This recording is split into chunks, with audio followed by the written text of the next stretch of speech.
Hi everyone, I'm Delphina Correa from Be Made Whole, and today I want to talk about how to conduct a difficult conversation. I think all of us have had difficult conversations that we've had to deal with at some other point in our lives, and I'm sure that right now as I'm speaking to you, there's a difficult conversation that you know you need to have, that you maybe haven't had yet, or that you could be putting off because of the challenge of it. And today I want to just give you a few tools that will help you to deal with difficult conversations. Before I begin, I just want to give credit to John Maxwell.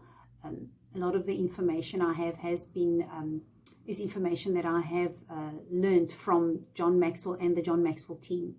And in the description of the video, you will find any links related to John Maxwell or any of my links and anything that's that goes with this recording. So let's begin. How to conduct a difficult conversation. Before I begin, I just want to differentiate different ways of communicating. There are three types of people when it comes to communication or speaking, having a dialogue with someone. You get a good talker, and a good talker uses the right words. They're very clear on their words. Everyone knows exactly what they mean. There's no misunderstanding in the way they speak because they're very clear. They use the right words. But that's not really the best communicator. You can go a step higher and be a good communicator, not just a talker. A good communicator uses their words right. They know how to bring it across. They have the ability to speak to someone in such a way that the person will receive what they're saying. They know when to say it. They know how to come across. And that's a good communicator, and it's great. But there is a higher level than just communicating. And that is connecting. A good connector builds a relationship. They work on the relationship. It's not about me trying to say something or get a specific message across, or about me trying to get that person to hear what I have to say. A good connector is someone who takes it from the perspective of the one they're speaking to, and they say, I want to meet you where you're at. I want to help you. I want to look after our relationship. I want to build a relationship.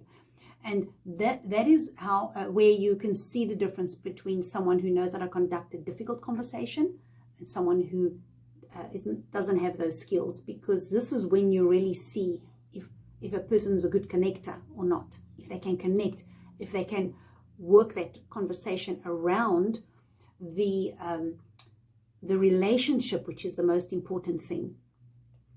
So let's have the scenario here. We've got a situation. We need to have this difficult conversation with someone. So what's the first thing you got to remember?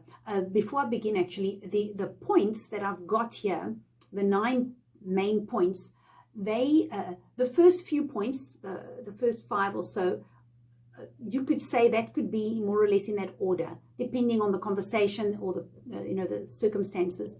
But generally you'll find those, and the last few points, that's not so order specific. But you've got to adapt it to the conversation that you're going to have.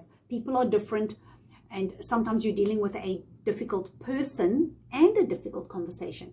That complicates it. So you're wanting to do what's going to work so that you can solve a problem or whatever the thing is you're talking about, so you can come to a point of solution. And when you get to the solution, that you've guarded the relationship as well. Okay, so the first point is, now you've got to have this conversation. So what's the first thing you've got to remember? You've got to meet as soon as possible and privately. I say privately because some people are not very shy, or they don't get embarrassed easily, and you can just say a thing when you want to say it. But you get people, if you're thinking of that other person, you've got to consider and say, maybe that will be embarrassing for them, or maybe they'll feel ashamed. Let me rather speak to them privately. So you're thinking of the other person.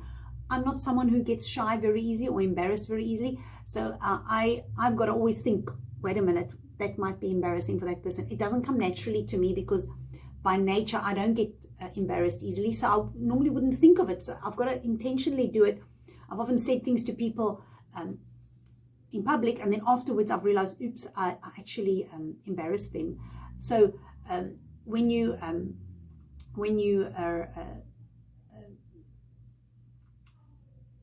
before you speak, think of if you're going to embarrass them or not. Then as soon as possible. Why as soon as possible? The reason why you do it as soon as possible is because if you leave something longer, first of all, if there's anything that needs to be remembered, memory fades over time, so people don't always remember all the facts of the situation. Secondly, very often if we procrastinate, we end up not dealing with it.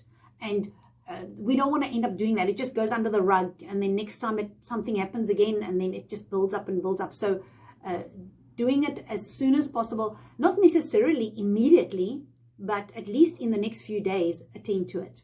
Some people are better to speak to after they've cooled off. If there was some kind of a heated situation, it might be better to wait till they've cooled off. So when I say as soon as possible, it doesn't mean like right there on the scene. It just means the first opportunity that you get after that. So I just want to quote someone, Albert Schweitzer, who said an interesting thing. He said, "Truth has no special time of its own. The time is now, always." And what was he saying? He's not saying you must do everything immediately. But what he is saying is don't procrastinate. That's important, because if something is a validated point, if it's truth, then it needs to be addressed. Okay, so once we've established that, now we know we've made the appointment, we're getting ready to speak, or we've let them know we need to speak to them about something, then the next thing we've got to do is you've got to assume good motives. Now, what does that mean? Well, it's obvious what it means, but it's two-sided, not just the one. That when you say assume good motives, you always think of the other person. Believe the best of that person. Believe that there wasn't an evil intent. Now, some things people do are obviously an evil intent, but I'm talking about most situations where a person just has a habit that's causing a problem. They have a certain way of doing things. And so you got to assume that that person didn't do it with the intention to cause a problem. And when it comes to assuming good motives, it's not just assuming their motives, but for me, I must assume or take on a good motive. I mustn't go in there with my guns blazing, ready to put them on their place, and I just want to sort them out. I should be going there with a right motive of, you know what, there's a problem. It's not the person, there's a problem. And the problem is the thing we are addressing. And that's what we want to deal with. We want to get the problem out of the way. And the motive is, I'm dealing with it. The problem is the problem, not the person. Let's put it that way. So, and I'm not trying to prove a point or prove that I'm right. I'm just going in there. I want to protect the relationship, because often when situations happen where you've got to have these difficult conversations, the relationship has already been hurt from one or both sides, or by the confrontation or this conversation that you've got to have, it might hurt the relationship. So I'm going in there, I want to protect the relationship. So my motive is in that line, rather than just getting it off my chest or venting or proving that I'm right and they are wrong, and or accusing or coming with that kind of angle. Okay, so now my heart's right. I've set my heart right. They know we're going to have this meeting. My heart is prepared. And now I'm going to begin speaking to the person. So now before we start speaking, I think that person might already know that this is going to be a difficult conversation. So now they might already be on the back foot, ready to defend themselves. So I don't want it to become a war of words or arguing. And I don't want them to just become defensive while I'm speaking. I don't want them to be thinking of the answer they want to give. I want them rather to be hearing what I'm saying. So I've got to prepare them for that. So I want their heart to be open to what I'm saying. So the way I do that is I validate them first. So you go into the conversation and you start the conversation saying, listen, I've got to talk about something. It's really important, but I just need you to know that I'm not trying to find fault with you or pick on you. I'm on your side. And it's not you. It's just a problem has arisen by something you've done, but I'm not trying to point the finger at you. I'm just dealing with the problem. You're not the problem. I'm on your side. We're on the same team. And express your desire to have the relationship always intact, so that they know. So now, before you start talking about the problem, they already feel validated. They don't feel like they are the problem. They feel like there is a problem, but it's almost as if it separates them from the problem. John Maxwell said an interesting thing. He said, treat people as though they were where they ought to be, and you'll help them become what they are capable of becoming, or what they could become. Now think about that. If you treat them as if they have value, then it makes them feel valuable, and it gives them more. It's almost like it encourages them to want to be better, to want to change something. If they've had a wrong behavior that's caused a problem, it puts that desire in them, and no, but I want to change it, I want to improve things. It just puts that out there, and they will grow from that. It will help them to grow, and then they can become what they're capable of becoming. So you've got to treat them like they have value, even though they've caused this problem that you are dealing with in the conversation. Now that you've said that, they are now not the problem, then you've got to show them that you're committed to helping them. You've got to literally say, listen, I want to help. Let's work together. I want to help you. I don't want to find fault with you. I don't want to pick on you. I want to help you. Let's work together to try to, change something here so that we don't have this negative outcome that we're getting. So that is the stance that they see from you. So now they don't feel alone. They're not the problem anymore. They are now part of the solution. And that also builds people up to become more than what they are at the time of this conversation. So now that you're both on the same page, and they're ready to hear what you have to say, now you begin talking about the problem. So when we start to address the problem, now at this point is where you can have things in different orders, because it would depend on the conversation. So important point to remember, when I talk about the problem, I shouldn't be saying things like always and never, because that is just gonna, always and never. You never really know if it's always and never. You can't tell someone they always do something or never do something, because when you're not around, you don't know if they did or didn't do it. So we don't use phrases like that, because that just it shuts the door to the communication. When you talk about the problem, be specific about your observation, specific things that happened. This is what I saw you do, and this was the result. Specific behavior, no assumptions, no generalizations. Don't allow assuming or generalizing to interfere with what you're saying, because assumption is a terrible thing. Someone said once, assumption, and we all do it. If you've done it, you're not the only one. Everybody has a tendency to assume, and this is what they said. They said, assumption is the mother of destruction, or something to that effect, words to that effect. And it's true, especially in relationships. Assumptions cause so many problems, because we assume someone's motive or why they did what they did. And it's most of the time we're off track. We're thinking according to the way we would have done it, and it's not always the same. In fact, most of the time it's not the same. A good way to also not assume, and this might help you, is when people have done really wrong things, and to you it seems so nonsensical. Why would you even do that? It doesn't make any sense to you, but yet someone went and did it. Always ask yourself, what happened before that happened? What made them do things like that? What it's like people who commit terrible crimes. They weren't born evil, but they became evil in their ways, but they were born innocent.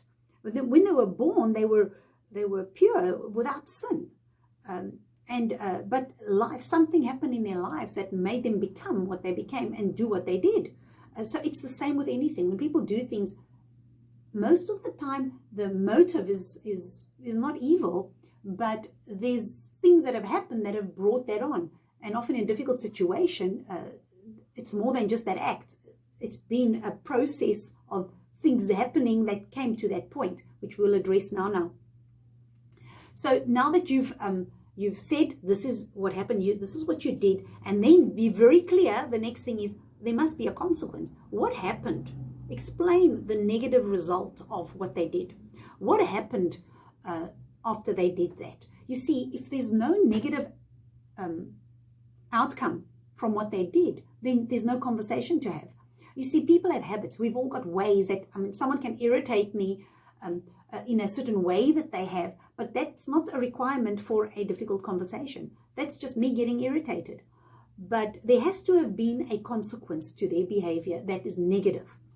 And that's the justification of this conversation that you're having. You want to address that negative outcome that happened, that was a result of something they did. So just to recap, you go specific behavior, specific, and because of that behavior, this is what was the outcome was of that behavior, so that it's very clear cut, and you're focusing always on the behavior and the outcome. The behavior, like, well, not you this and you that.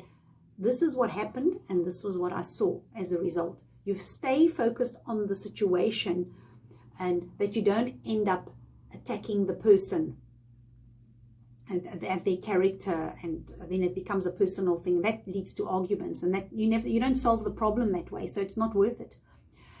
So now that you've said that, you've now told them this is what happened, and that was the outcome. Now you ask them for their side of the story. And this is what I said earlier on about there's a reason why a person sometimes does things. Something happened before that. When they give you their side of the story, you're now going to see their perspective. And a lot of your assumptions you might have had before, you might notice, they're going to change now, because suddenly now you're seeing a different angle. You're seeing what the build-up was to them doing that. There could have been other reasons why that happened. Suddenly all those assumptions you might have had will just, a lot of them will probably just fall away, because now you've got more concrete facts of what really happened when they give you their side.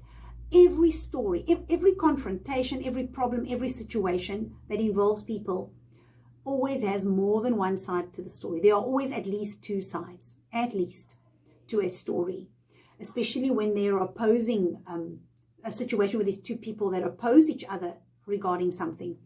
That is two sides, always two sides, never one-sided.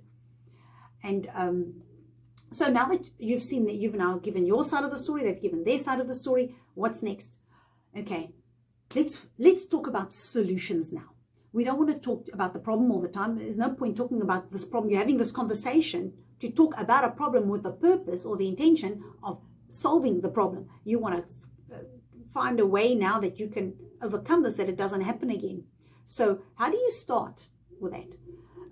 The way to start, because remember, you've offered to help now, so you've got to find a point of agreement somewhere along the line. In that whole scenario, you might not agree, you might have different opinions, but find a point of agreement that you can start from to work together to solve this. The easiest thing that you can do together. And you'll find when you start with that, as the situation unfolds, you will find more and more agreement as you work towards the solution. But you start at one point, and then you have a plan of action. That's the next thing. Have a plan of action. Find a common ground somewhere, and then from there you launch into solution mode. Now let's do this. So this doesn't happen again. Let's start off by, we maybe have to speak before we start to work on that. And then after that, we can evaluate where we're at so that we don't end up with this crisis or this problem again, and have some kind of a plan of action. So you will move in a direction to solve it. I want to talk about a few things now, two things. The first thing is I want to give a little, two stories. I want to give a little illustration, two things that actually happened with me, an illustration of assumptions. One day I was driving down the road, and I drove past a car that was with two people in the front seats. And as I drove past them, I noticed that, I mean, the hands were flying, and it's like they were very excited. I thought, oh my goodness, these people are having an argument. I started to pray, oh Lord, please help them. Just help them to resolve it. I rebuke the strife and help them to come to a solution, and that they can just solve it amicably. Let them not hurt each other. And anyway, I prayed up a storm all the way down the road. Then I got to the traffic light up ahead, and they pulled up next to me. And when they came alongside me, and I was now standing still, so I had more time to see, I saw that they were still going, and the hands were flying. And I thought, oh my goodness, all that praying, and they're still fighting. And then I looked a bit more intently, more focused at them, and I realized that they were talking sign language. And obviously one or both of them were deaf, and they were communicating, but they were getting so excited while they were communicating that they were demonstrating a lot with their hands.